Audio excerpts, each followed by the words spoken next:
Bonjour les troisièmes, cette vidéo a deux objectifs. Vous aider à réaliser votre devoir maison et vous montrer comment construire l'image d'une figure par homothétie.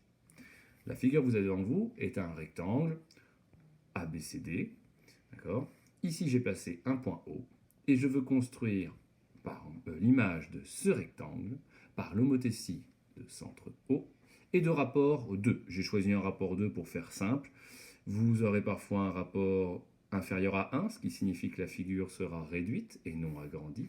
Et parfois, vous aurez un rapport négatif, et on rappelle que le rapport négatif veut simplement dire que les figures seront opposées par rapport au centre de l'homothétie. Alors, comment procéder? Eh bien, vous pouvez constater que j'ai tracé 4 demi-droites, partant toutes de haut, ayant toutes haut pour origine, et passant par les 4 sommets de mon rectangle. J'ai tracé autant de demi-droites en fait qu'il y avait de sommets. Ensuite, je prends l'outil pour reporter des longueurs, à savoir le compas, et je vais prendre l'écartement entre O et A. Et puisque j'ai voulu une homothétie de rapport 2, ça signifie que toutes mes longueurs vont être multipliées par 2. En particulier, la distance OA va être également multipliée par 2. Donc, je la reporte une fois sur ma demi-droite. Je fais la même chose pour le point D.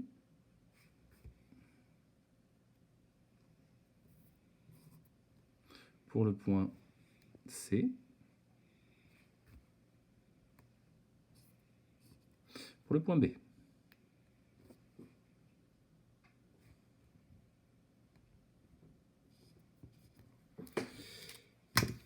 Voici les 4 points images, A', B',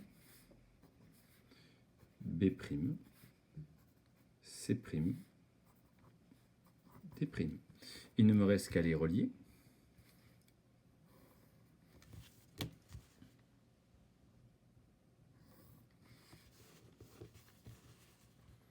Vous constaterez que la figure a été... Je vais replacer la feuille correctement. Vous constatez que la figure image est un agrandissement de la figure d'origine. Et si nous prenons le temps de mesurer, alors j'ai fait des mesures aléatoires, 3 cm, alors vous constatez que la figure d'arrivée a une longueur de 6 cm.